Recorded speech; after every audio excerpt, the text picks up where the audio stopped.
2022년 새해 첫 주일에 우리에게 주시는 하나님 말씀은 구약성경 예레미야 31장 8절에서 14절까지입니다. 한 절씩 교독하겠습니다.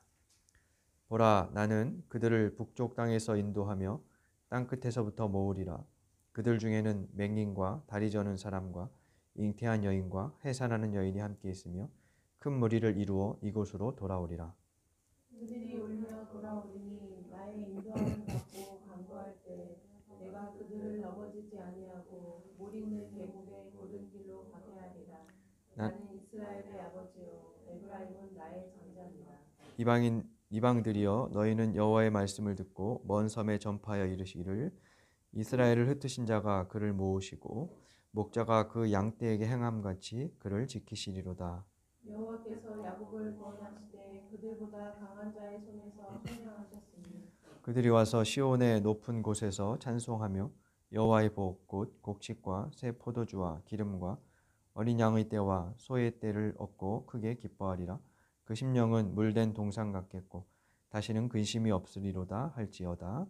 그때 처녀는 춤추며 즐거워하겠고 청년과 노인은 함께 즐거워하리니 내가 그들의 슬픔을 돌려서 즐겁게 하며 그들을 위로하여 그들의 근심으로부터 기쁨을 얻게 할 것입니다. 14절 함께 읽겠습니다. 내가 기름으로 제사장들의 마음을 흡족하게 하며 내 복으로 내 백성을 만족하게 하리라. 여호와의 말씀이니라. 아멘. 사람은 많은 관계 속에서 살아갑니다. 그 관계에는 사람과 사람 사이의 관계도 있고 또 자연과의 관계도 있습니다. 그 모든 인간관계의 시작은, 그러니까 출발점은 부모와의 관계입니다. 부모와의 관계가 좋든 싫든, 심지어 그 부모가 아이를 낳자마자 버렸다 할지라도 부모와의 관계가 없었다면 우리의 존재 자체가 있을 수 없기 때문입니다. 그런데 성경은 그보다 더 깊은 차원의 시작을 우리에게 알려주지요. 그것은 하나님과의 관계입니다. 태어날 때부터 우리가 부모와 관계를 맺는 것처럼 우리가 이 땅에 나는 순간, 아니 그 전부터 하나님과도 관계를 맺습니다. 창세기 1장에서 인간은 하나님의 형상대로 창조되었다고 말씀합니다. 여기서 하나님의 형상은 어떤 외형적인 이미지, 형태를 말하는 것이 아닙니다.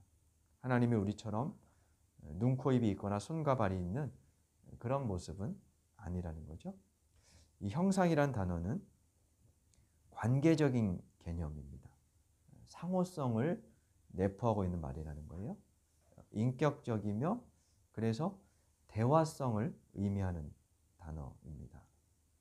하나님은 인간에게 찾아오시고 말씀하시는 분이며 사람은 하나님을 부를 수 있고 또 찾아오시는 하나님께 응답할 수 있는 존재라는 뜻이 담겨 있습니다. 그러므로 이것은 인간의 존재 근원이 하나님과의 관계성에 뿌리를 두고 있다는 뜻입니다. 하나님께서 모든 인간의 존재 근원이라는 점에서 하나님은 모든 피조물의 부모, 아버지이시죠. 오늘의 구약 본문 예레미야 31장 9절에서 하나님은 스스로를 나는 이스라엘의 아버지다 라고 말씀하고 계십니다. 이 말씀이 예레미야 선지자에 의해서 선포된 때는 이스라엘이 남북으로 갈라지고 북이스라엘이 멸망한 지 약 100년쯤 지난 때였습니다. 나라를 빼앗긴 북이스라엘의 백성들은 아수르 제국의 정책에 따라 북쪽 사방으로 강제 이주를 당하게 되었습니다. 그렇게 시간이 흘렀죠. 그런데 8절에 보니까 하나님께서 흩어진 그들을 북쪽 땅에서 인도하고 땅끝에서부터 모을 것이다 라고 말씀합니다. 그렇게 모여오는 사람들 중에는 맹인, 다리 저는 사람, 잉태하고 해산이 임박한 여인들이 있습니다. 이들은 먼 길을 여행하기에는 몸이 많이 불편한 그런 사람들이에요. 근데 그들까지 돌아온다. 이 말은 하나님께서 돌아오게 하시고 인도하시는 것이 그만큼 극적이며 포괄적이라는 그런 말씀이죠. 10절에서는 사방으로 흩어지는 벌을 받았던 그런 징벌을 받았던 이스라엘 사람들을 하나님이 다시 모으시고 그들을 목자같이 이끄신다, 지키신다라고 말씀합니다. 11절의 표현으로 하면 구원, 속량하신다는 뜻입니다. 속량한다는 말은 노예를 값을 주고 다시 사는 것, 건져낸다는 뜻입니다. 그런데 이런 일을 행하시는 이유가 9절에 나오는 거죠. 나는 이스라엘의 아버지다. 그리고 에브라임은 나의 장자이다. 에브라임은 북이스라엘에서 가장 유력한 지파였어요. 10개의 지파로 이루어진 북이스라엘에서 가장 유력한 대표 지파였습니다. 그러니까 에브라임이 나의 장자다라고 하는 말은 북이스라엘 전체를 가리키는 표현이죠. 하나님께서 그들의 아버지로서 아버지의 이름으로 구원의 길을 나서신다는 말씀입니다. 12절부터 14절에는 그분이 구원하시는 현장, 구원의 결과를 묘사합니다. 12절부터 14절을 눈으로 한번 빨리 훑어 보십시오. 자주 등장하는 단어와 표현들이 있어요. 기쁨, 즐거움, 이런 단어들이죠. 그러니까 하나님께서 구원하시는 현장은 기쁨과 즐거움, 만족이 가득한 그런 곳이라는 거예요. 아버지가 함께하는 곳, 아버지와 함께하는 현장은 그와 같은 기쁨이 넘치는 자리라는 겁니다. 12절에 보면 여호와의 복, 곡식과 새 포도주와 기름, 양과 소의 떼들이 크게 넘친다는 표현이 있는데요.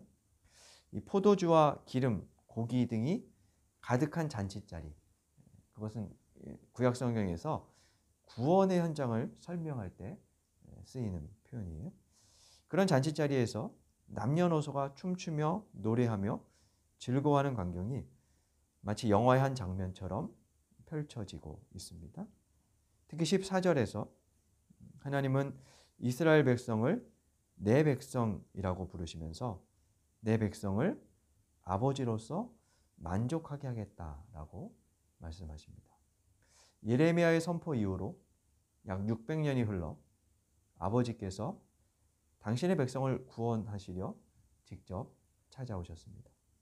요한은 사람에게 찾아오신 하나님에 대해서 요한복음 1장에서 말씀이 육신이 되어 우리에게 오셨다라고 말하고 있습니다. 그 구절을 우리 함께 찾아보겠습니다. 요한복음 1장 10절부터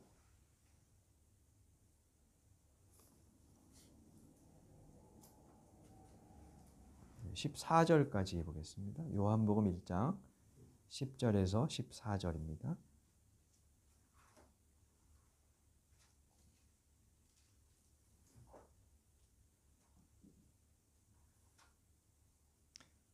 (10절) 제가 읽겠습니다. 그가 세상에 계셨으며 세상은 그로 말미암아 지은 바 되었으되 세상이 그를 알지 못하였고 자기 땅에 오매 자기 백성이 영접하지 아니하였으나 영접하는 자 곧 그 이름을 믿는 자들에게는 하나님의 자녀가 되는 권세를 주셨으니 이는 혈통으로나 육정으로나 사람의 뜻으로 나지 아니하고 오직 하나님께로서 난 자들입니다. 14절 함께 읽습니다. 말씀이 육신이 되어 우리 가운데 거하심에 우리가 그의 영광을 보니 아버지의 독생자의 영광이요 은혜와 진리가 충만하더라. 아멘. 11절에서 요한은 하나님께서 자기 땅, 자기 백성에게 오셨다고 말하고 있어요. 14절에는 그것을 말씀이 육신이 되어 우리 가운데 거하셨다라고 표현하고 있죠. 여기 14절에 거한다, 거하심에라는 말은 천막을 치고 거주한다는 뜻입니다. 주로 구약에 보면 하나님께서 광야에서 성막에 거하실 때 쓰였던 표현이에요. 그러니까 그냥 사람이 거하는 것도 사람이 거하는 장면에도 쓰였지만 하나님의 관계에 있어서 주로 쓰이는 단어입니다. 근데 이 말은 일시적인 거함이 아니라 삶을 함께 사는 것을 뜻해요. 거하신다 하는 말은 잠깐 머물다 사라진다 그것이 아니라 함께하는 관계를 말합니다. 하나님께서 자기 백성과 함께 살기 위해 오셨다는 거예요. 살러 오셨다는 겁니다. 요한복음 2장에 보면 예수님께서 행하신 첫 번째 기적이 물을 포도주로 바꿔주시는 장면입니다. 물을 새 포도주로 바꾸셔서 장치의 흥겨움이 끊어지지 않게 하셨습니다. 예레미야가 구원의 현장을 새 포도주가 넘치는 자리로 묘사했던 것처럼 예수님은 오셔서 그 일을 행하시고 그 일을 위해 오셨음을 보여주죠. 그런데 자기 백성에게 찾아오신 하나님을 그들은 알아보지 못했고 모셔드리지 않았습니다. 오히려 배척하고 거부하다 십자가에 못 박아 죽게 했죠. 그러면서도 유대인들은 자신들이 혈통적으로 이스라엘 민족이기 때문에 하나님의 백성이라고 생각했습니다. 자신들의 혈통이 하나님의 백성의 근거라고 여긴 것이죠. 그러나 오늘 본문에서 주님은 하나님의 백성됨은 혈통에 있는 것이 아니라고 하십니다. 유대 혈통에서 태어난 사람이 하나님의 백성이 아니라는 거죠. 오직 하나님을 주님으로 인정하는 자들, 그들이 하나님의 백성이 됩니다. 12절과 13절이 그것을 잘 보여줍니다.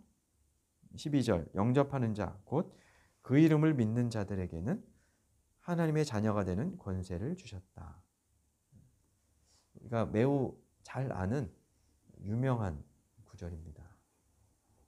이 구절에 따라 우리는 영접하는 것, 곧 믿음이 우리가 하나님의 자녀됨의 근거라는 것을 알게 됩니다. 그런데 이 구절은 약간의 오해를 불러일으키기도 해요. 그것은 예수 십자가 속죄의 교리에 동의하는 것을 믿음이라고 여기거나 더 나아가서는 믿는 것 혹은 영접한다는 것을 기독교라는 종교를 선택하는 말로 받아들인다는 겁니다. 12절에 보면 영접하는 것과 믿는 것이 문맥상 동의어죠. 그래서 영접하는 게 곧 믿는 거다. 이렇게 생각합니다. 의미적으로는 그 말이 맞지만 사실은 요한복음에서 믿음이란 단어는 그것보다 좀 더 깊은 차원이 들어있어요. 그래서 단순히 믿음이란 말을 영접이나 교리에 대한 동의 이 정도로 받아들이면 요한복음이 말하는 요한이 말하는 믿음을 알아채지 못하는 겁니다. 요한복음에는 믿음, 믿는다라는 말이 한 100여 회 정도 나오는데요.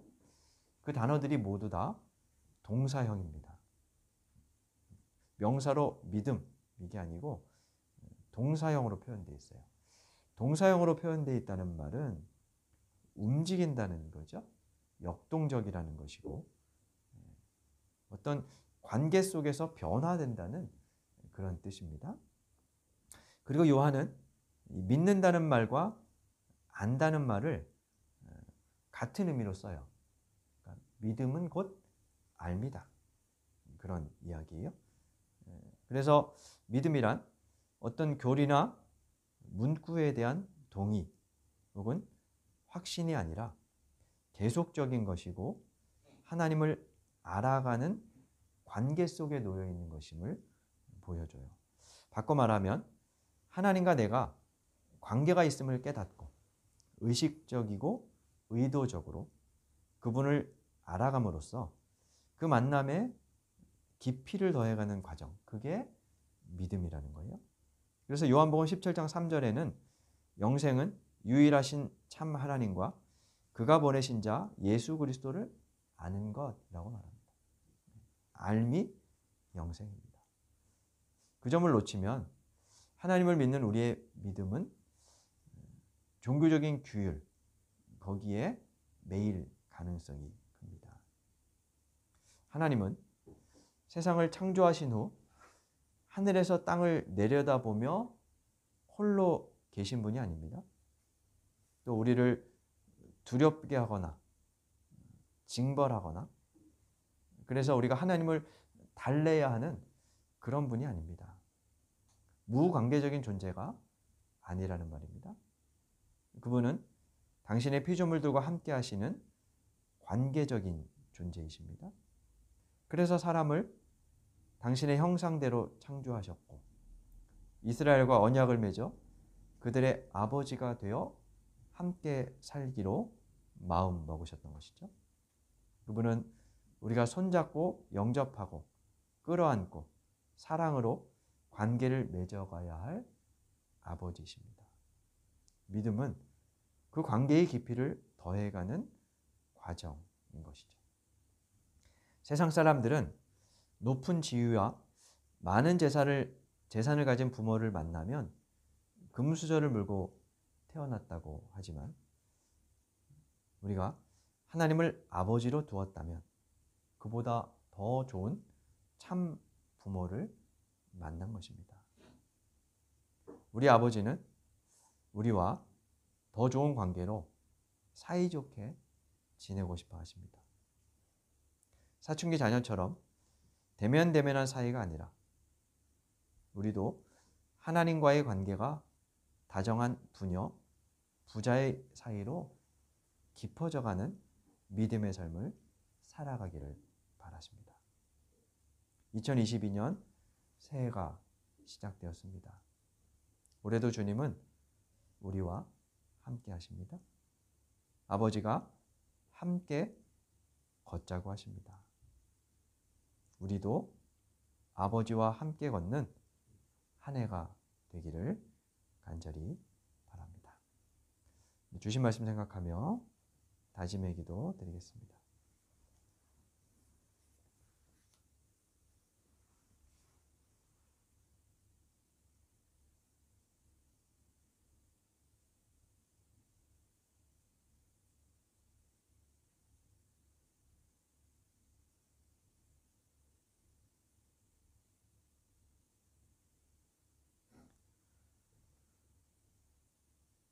하나님, 새해 첫 주일에 주님께서 주신 말씀을 듣습니다. 창조주 하나님께서 우리 아버지가 되어 우리를 구원하시고 대화하시며 함께 하심을 감사드립니다. 저희도 2022년 한 해 아버지와 함께 걷기 원합니다. 아버지 하나님과 더 다정하고 더 사이좋은 부녀, 부자의 관계로 만남과 알미 깊어지게 하여 주옵소서. 아버지가 함께 하시니 아버지와 함께하는 저희가 되게 하여 주옵소서. 예수님 이름으로 기도드립니다. 아멘.